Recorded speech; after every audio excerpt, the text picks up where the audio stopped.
Welcome back to Follow the Money. What a difference a week makes. Harry Reid vehemently said he would not bow to pressure to delay his anti-piracy bill.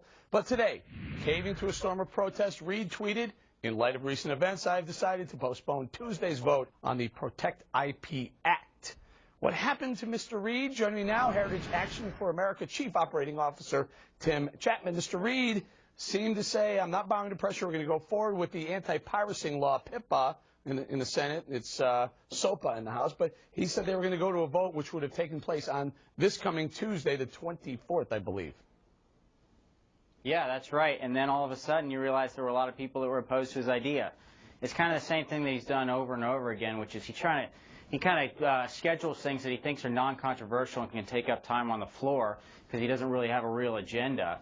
And then if he kind of gets outed like he did this time, he pulls the rug out from under his legislation. Now, Tim, the way I read it, it looks like Mr. Obama and the liberal left are over a barrel here. On one hand, they're Hollywood elites, they're buddies, they're fundraising. Hollywood says pass this legislation, and the Al Gores who invented the internet world says don't pass it. We want the freedom. We want to make sure we don't stifle the internet. Yeah, I mean, they really botched this one. I mean, this is part of the problem with Washington. You've got this corrupt nexus between special interests and the leaders of Washington, D.C. And, for example, on this particular one, this is Chris Dodd, former senator who's now at the head of the Motion Picture Association, writing huge checks to Democrats. And, he was pushing this, and Harry Reid was pushing this for him very willingly.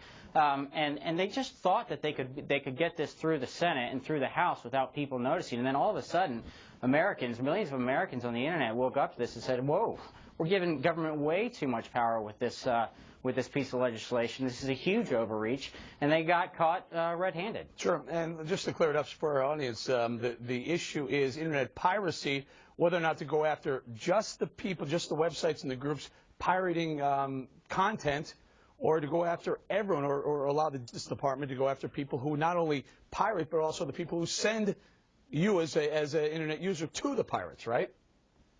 Yeah, that's right. I mean, at its core, there are some good reasons for thinking about trying to address this kind of stuff, which, you want people to have property rights, and you want people to get paid for the work they do.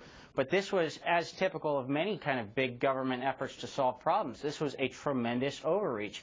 And if you start looking through the legislation that they were actually proposing, I mean, we're giving the Attorney General sweeping powers to shut down websites. And that's the kind of thing that makes conservatives and, frankly, all freedom-loving Americans a little bit nervous. The Internet is a great place where innovation and entrepreneurship can rise to the top, and we've got to keep it like that. Tim, we got to go. Thank you very much, Tim Chapman.